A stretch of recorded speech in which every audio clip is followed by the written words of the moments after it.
nakita nyo ng PNP na ang mga biktima ay mga Pilipino nga. So, sa tingin nyo ba ng PNP, yung mga phishing at spoofing na mga scam na talamak ngayon, sa Pogo Hubs na rin ginagawa? In this particular case, ma'am, yes, we can, based on the initial, the cursory investigation that we conducted on site, pending the issuance of the WSS ECD and the writ of to break open from the courts, we can actually see that they target are Filipinos, considering that we recovered a sizable number of SIM cards, hundreds of thousands of SIM cards, together with the GSM devices that turns the computers into multi SIM card cell phones, use which they use to send messages to local numbers. We saw the local numbers on several computers that they are being targeted with phishing and spoofing messages. Which relates po to my last for now follow-up question, General. What about po yung mga online lending scams sa ngayon? Ito po ba ay, o kaya mga harassment scams, ito po ay kaugnay din ba dito? These pogos are not connected to that, ma'am. But the operations are similar. There are established companies conducting those online lending, and the collection agencies. Basically, the devices that they use are the same.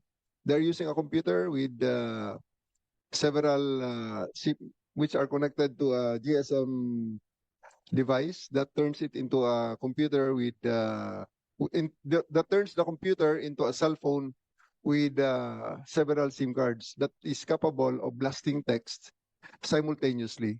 So essentially, they are using the same equipment, but their company and the companies are different, and the purpose of the operations are different. Mark, kilala na po ng PNP yung mga established companies na ito. We have conducted several raids. The ACG had conducted several raids on these collection agencies that are using the hard strong arm tactics, like putting to shame the persons who are being these persons who have outstanding credit balance, especially the credit card balances that are turned over to them by the banks. So there are several companies that were already raided by the ACG and the CIDG, and also for the online lending businesses. There are legitimate businesses operating on that, but there are also businesses that are also operating on the similar platform and similar environment. However, one of the distinction of these underground companies are the very high and usurious rates that are not that are in violation of the law. So baka wake up call din ito sa mga bangko na huwag gumamit o makipagtrabaho sa mga illegitimate na di umanong collection agencies na ito to scam or to harass or to strong arm or to shame yung mga borrowers ng mga bangko. Yes, ma'am. Yeah, pwede naming i-take up sa BSMA yan, or we can take it up with the BSMA and the JABRAC so that it can be communicated to their principals in the banks, ma'am. Salamat, General. Baka Yun, ma'am. kung mabalitaan din po ito ng Bangko Sentral, they might think about if may papel sila dito as vis-a-vis the banks at kung ano yung pwedeng magawa ng BSP, tulong sa ating mga kababayan na nagiging biktima nitong mga scam na ganito. Salamat, General Torre. Moving back to the NBI, just a couple more questions at this point in time. Sino po yung yes, Chief Malyari. Sir, may report naman po yung Reuters na yung mga nahuling Chinese spy ay pinuno ng mga civic groups na ginagamit sa foreign influence network ng Chinese Communist Party. Ang civic groups na ito, nag-donate pa daw sa lungsod ng Tarlac, pati daw sa pulisya ng Maynila. Bago sila mahuli, nakipagkita sa Chinese military attaché dito. So ano po yung binabantayan ng Bureau na aktibidad kaugnay ng Chinese espionage activities? Thank you for that question, Madam Chair. It just so happened that the case on the Chinese spies was actually being handled by the Cybercrime Division. So I wouldn't be familiar with this, although being the chief of the Fraud and Financial Crimes Division, I heard reports that they are considering the reports from Reuters.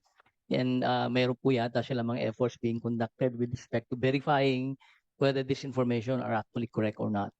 Okay.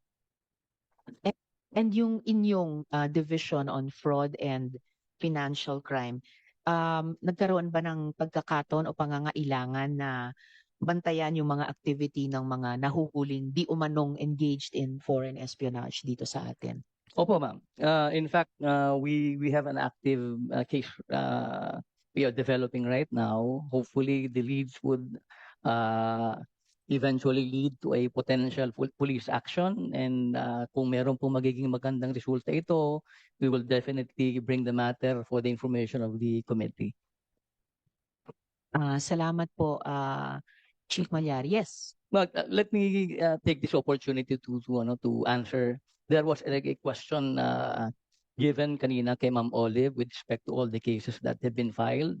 Para lang po maiput on record, Yes, apart please. from me being chief of the Fraud and Financial Crimes Division, I was also designated task force Banban chief. Kaya Alright. po, para lang po for the information of the committee, we committed to complete investigations on all potential cases that we will be able to discover out of the operations of Bamban. Para lang po sa information ng committee, there were actually 8 active investigations for the Bamban Pogo operations. We've completed 5 cases already. The first one is the money laundering case, which was incidentally already filed. The informations were already filed by the Department of Justice before the regional trial courts. In-expect po namin that the warrants of the said informations would be released by the courts. Although most of the accused in that case, yun na rin po ang mga accused dun sa may qualified trafficking in persons. Meron po mga iilang mga additional accused na inaabangan po namin para ma-serve yung warrants. There is also a pending preliminary investigation before the DOJ on the cases we filed on the notary public. Meron pong cases filed yung falsification by a notary public. There is also a case of use of falsified documents, obstruction of justice, and perjury.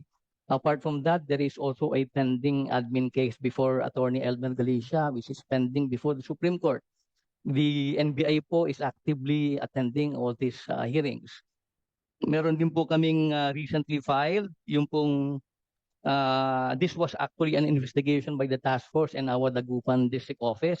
Nag-file na rin po kami ng falsification of public documents against Alice Guo and several other personalities with respect to the falsifying of their articles of incorporation and sex certificates. Ito po is on the basis of our stand, based on our forensic examination of the fingerprints, na hindi po siya Filipino. And on the basis of that, nag-file po kami ng kasong falsification. There is also a pending case before the DOJ for violation of the anti-dummy law because nagkaroon po ng consequential effect doon sa percentage ng ownership ng mga Filipino at saka mga foreign nationals doon po sa stocks ng corporation, particularly Trillium Q Farms. And also, we also filed a falsification of public documents against Alice Guo and several other personalities patungkol naman po dun sa mga deeds of sales executed by the personalities involved in the case kasi po nag-acquire sila ng parcels of land at nagbenta rin at the same time. Again, this is consequential to our earlier stand na hindi po siya Filipino and therefore under our laws walang kakayahan at karapatang mag-own ng real property in the Philippines. We are also ready to file additional cases of qualified trafficking in persons against several other personalities. Hindi po siya na-cover doon sa original qualified trafficking in persons cases already pending before the court. Apart from that, we will also be filing cases of violation of Republic Act 3019. This is with respect to the issuance of the resolution by the Sangguniang Bayan ng Bambantarlac patungkol po dun sa kanilang pag-issue ng resolution allowing the reclassification of the agricultural lands to industrial lands. Kasama rin po sa ipa-file ng kaso dito, yun pong mga kaso against the inspectors of PAGCOR who were actually detailed in the operations of Hongsheng and Zunyuan before the Baofu compound. Ito po is in a way related dun sa inyong question na yung scamming. Ang stand po kasi ng NBI dito, based on our investigation, is that some of the holders of the licenses ng POGO before, ginagawa lang na facade ang offshore gaming operations. Pero at the back of the operation is that totoo ay ginagawa po nila mga scamming operations. Kaya naman po, ang pananaw po ng NBI pagdating dito is bagamat tinanggalan natin yung license, yung actual operations nila ng scamming ang kanilang gagawin na ngayon. Yun po ang aming stand dyan. And also, we are also ready to file falsification of public documents. Again, with respect to the ownership of Alice Guo of certain properties in mga teren Pangasinan. Gaya po ng binanggit ko kanina ay dahil ang stand po ng NBI is hindi siya Filipino, wala pong karapatan o kakayahang mag-own dapat ng real properties in the Philippines. Meron din po kami, we are about to terminate probably within the month, yung investigations po ng aming Bulacan offices and Tarlac para naman po doon sa mga additional corporations and ownership of lands and several properties by Alice Guo. Before I end, Madam Chair, we would also want to take this opportunity to thank our partner from the BIR saka ng Land Registration Authority kasi consequential po doon sa aming pagpa-file ng kasong violation ng anti-dummy law saka falsification of public documents with respect to the corporation na Trillium Q Farms. Nagkaroon po kasi ng magandang cooperation ng NBI at BIR because yung pong certificates authorizing registration ng 13 parcels of lot na nabili ng Trillium Q Farms, base po sa certification issued by the BIR, lumalabas na non-existent yung mga certificates authorizing registration. And yet, nagkaroon po ng pagkakataon ang grupo ng mga subjects natin dito na makapagparehistro ng ownership ng property. Ito po ay probably we will be able to terminate the investigation again by March or April. Yun lang po, Madam Chair. Salamat po. Oh, sabi niyo, Chief Malyari, yun lang po. Pero maraming salamat. Very helpful. I think hindi lang sa komite, pati para sa ibang mga agencies around the table.